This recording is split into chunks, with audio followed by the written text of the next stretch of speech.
que chaque personne peut toujours un peu dire je suis des messages, je suis et consort. Mais aujourd'hui, je vais d'abord vous dire pourquoi il y a beaucoup de divisions parmi nous et pourquoi les messages qui étaient donc apportés par prophète William Marion Branham n'a plus encore la puissance qu'au début. Et je crois que la Bible dit la parole de Dieu, donc les cieux et la terre, écolica, mais jamais la parole de Dieu.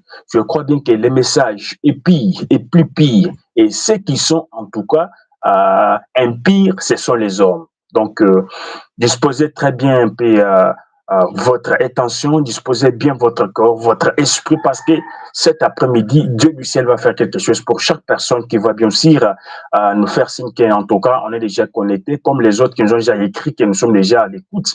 Voilà. D'abord, une question.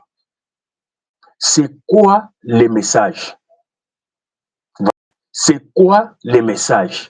Je suis du message de Frère Branham, je suis du message, je suis de tel tabernacle et consort. Non, ce n'est pas ça. Branham, en personne, lui n'a pas laissé de branhamistes. Est-ce qu'on se comprend? Est-ce qu'on est clair? Donc, je commence d'abord par là. Branham, de son vivant, il n'a pas laissé les branhamistes, mais lui a laissé les chrétiens. Qui sont-ils? Ce sont les gens avec qui ont l'esprit de Christ. Est-ce qu'on se comprend? Ça veut dire, quand toi tu prends que tu dis que je suis branhamiste, donc ça veut dire que Branham est Dieu, voilà. Vous pouvez quand même le dire comme ça. Branham n'a pas laissé ce chien sur la terre. Mais nous tous, et Branham, et nous devons refléter Christ dans notre vie. Parce que par manque de connaissance de la parole de Dieu et par manque de la révélation, aujourd'hui, beaucoup de personnes confondent les choses. Et belé bazo le bas. Et Zambé est déjà. Tout ça, est-ce que ça l'impact du message? Vous voyez que pourquoi le message n'a pas encore l'impact, nous devons être clairs, n'a pas l'impact dans les âmes de croyants, de chrétiens dans le monde entier. C'est parce qu'aujourd'hui, il y a trop de divisions.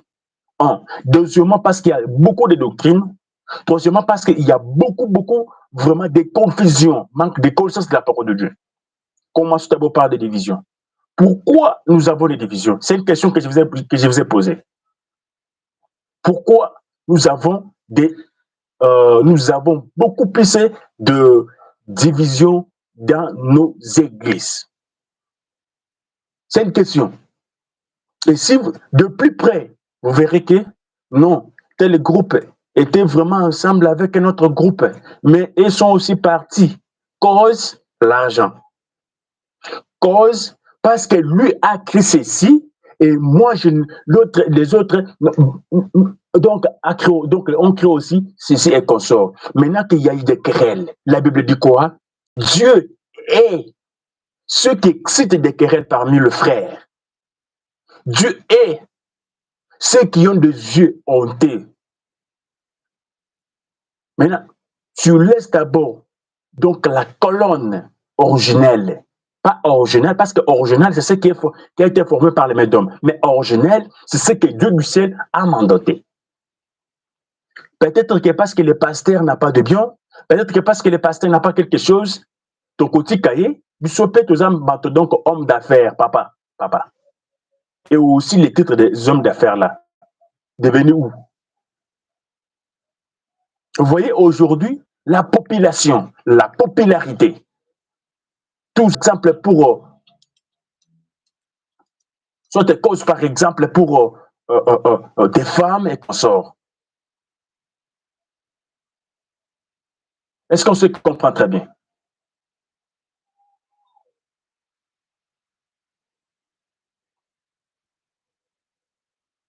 Et tout ça, en tout cas, ça inhibe ou l'impact du message. Aujourd'hui, il y a beaucoup de doctrines. Branham est Dieu. Jésus est déjà venu. Oh, les tonnerres sont déjà ouverts. Les sections n'est pas encore ouvertes. Et des histoires comme ça, papa. Est-ce que les gens, les nouveaux venus là, ils veulent d'abord croire les messages? papa. Ces gens-là ont juste le temps vraiment donc même de croire. Parce que pourquoi? La plupart disent que non, en tout cas pour donc vos histoires du message là. Vous en avez le quoi belé. Est-ce que c'est normal? Ce n'est pas normal. Ce n'est pas normal. Il y a un jeune ministre de Zambie qui m'a écrit.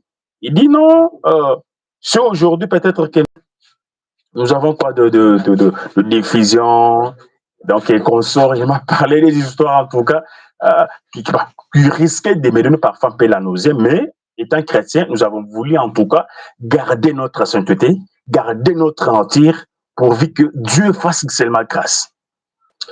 Les grands problèmes aujourd'hui. Branham n'a pas laissé que, non, ces groupes, donc ce sont les gens qui ont crié que non, Jésus est venu. Donc vous embrayez les gens, vous embrayez les gens, vous embrayez les gens. Prêchez la parole, lisez bien la parole. Est-ce qu'on se comprend?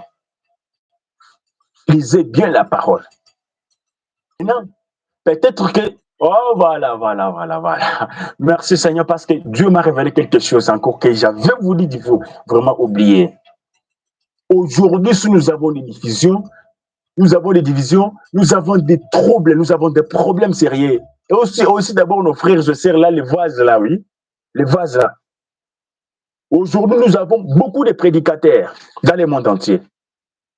Et bien, nous sommes mais qu'est-ce que Branham dit? Branham dit que l'évidence que tu as réussi l'appel véritable de Dieu, c'est parce que tu travailles. Mais la plupart ne travaillent pas, ils sont juste à la réussite, donc au bras croisés. Non, la Bible dit ceci. C'est lui qui ne travaille pas à Koliaïlo comme au côté. Donc, il faut travailler. Ce que tu as eu véritable appel de Dieu. L'appel, ce n'est pas voir ce qui viendra te dire que non, toi tu es mon serviteur, toi tu es mon enfant et consort. Non, l'appel vient de l'âme.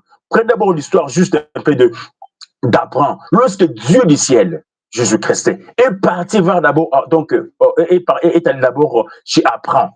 Il lui a dit, Abraham, sors de ton pays et moi, l'Éternel des armées, je n'irai. Abraham, comme humain, il est sorti comme étant humain. Il a désobéi complètement à ce que Dieu lui avait dit. Il avait reçu l'appel particulièrement. C'est que pas voir ce que tu es parti à l'Amérique, non, c'est pas ça. C'est Dieu qui appelle quelqu'un. Tu as reçu l'appel de Dieu, c'est dans ton âme. C'est donc, il y a un endroit. La Bible dit quoi? La Bible dit que votre Père qui voit dans les secrets, est-ce qu'on se comprend seulement? Est-ce que quelqu'un me comprend? Votre Père qui voit dans les secrets, il va parler avec toi, il va échanger avec toi. Mais la plupart aujourd'hui, je suis prédicateur, je suis. Non, ce n'est pas comme ça. L'appel, c'est dans l'âme. Branham dit quoi? Branham dit que il n'était pas ministre parce que quelqu'un l'avait dit d'être ministre. Non. Tu n'es pas chrétien parce que ton père est chrétien. Non. Tu n'es pas peut-être diacre parce que ton pasteur t'a dit de l'être. Non. Mais nous devons recevoir tout l'âme. Mais comment? Parce qu'une personne peut me poser la question. Comment je peux d'abord identifier la paix de Dieu? Non, Branham dit ceci. Chaque personne, chaque être humain, si peut-être vous cherchez des écritures, à beaucoup donc on a un commentaire, hein? Partagez encore les liens, en tout cas que les gens puissent un peu être des gens plus alertés de cette bonne nouvelle d'abord qui commence petit à petit un peu de vous parvenir. C'était juste le début, ça fait vraiment 2 semaines, 3 semaines, en tout cas, je n'étais pas donc à mon service, à mon poste, comme un peu Bakouk l'a dit, mais aujourd'hui, Dieu a voulu à ce que je sois encore. Les rendez-vous, c'est pour aujourd'hui et le jeudi prochain, nous serons toujours encore en live. Je dis ceci. Nous qui avons cru au Seigneur et Sauveur Jésus-Christ. Des fois, chaque personne a eu aussi sa façon qu'il a reçu l'appel de Dieu. L'impact du message du temps de la fin dans le monde entier. Papa, est-ce que dans ton église là, est-ce que tu sens un peu l'odeur du message, le poids du message? Est-ce que dans ton église, est-ce que dans ton église là, oui, Ça, c'est du côté pasteur. Toi, croyant, Branham dit, un chrétien doit être chrétien partout où il est. Oui, tu ne peux pas jamais donner raison que non, vous voyez, comme je travaille. Non, même au service, tu dois être chrétien. Même à la source, tu dois être chrétien. Même à la WC, tu dois être chrétien. Et la chrétienté, c'est dans l'âme. Parce que tu peux me dire, à moi, c'est dit ceci que Dieu va, donc Dieu va l'âme, mais l'homme regarde ce qu'il y a. Non, mon frère, ce que toi tu fais là. Parce que tu peux confesser, tu peux donner donc ton témoignage. Tu peux témoigner que non, tu as reçu le Saint-Esprit. Est-ce qu'on se comprend bien? Tu peux témoigner ainsi. Mais qu'est-ce que la Bible dit, acte? Il dit que vous les reconnaîtrez par leurs fruits. Il y a aussi les fruits du Saint-Esprit. Est-ce que tu as l'amour? Est-ce que tu as la longanimité? Il y en a 9. Maintenant, mon frère, ce que tu es en train de faire là, est-ce que la parole de Dieu a l'impact dans ta vie? Parce que tu prends du lundi au dimanche, tout juste pour critiquer les autres. Parce que moi, je vais parler de l'impact du message de la fin. Le message, c'est la parole de Dieu. Et le message n'est pas vraiment particulier. Le message est notoire et public, et c'est pour le monde entier. Toi, tu as reçu la lumière. Et regarde d'abord à gauche là, que ce soit à droite là. Est-ce que c'est que tu fais? Ça peut aussi donner le goût de tes frères, je sais, qui t'entourent là pour croire les messages, la parole de Dieu. Ou soit tu as pris seulement charge là, on peut ce qui passe la bino, soit on peut ce qui peut être un peu diacre et tout là. La sainteté, c'est son eux qui garde. Non, la Bible dit ceci, et Branham a l'appui. Dieu, comme le grand Saint-Esprit, il viendra sur la terre et chercher aussi le Saint-Esprit. Et ça sera un corps sans tache, ni rire, ni rien de semblable. Est-ce que tu es si, tu es candidat du ciel de ce que tu es en train de faire? Tu prends ton temps, mon frère, de parler mal de ton pasteur.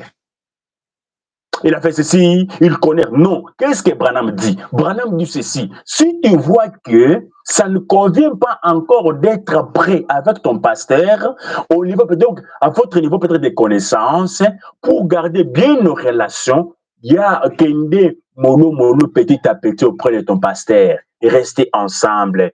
Commencer à lui relater, nous sommes restés bien et qu'on sort. Mais pour l'instant, je ne vois pas que nous pouvons rester ensemble.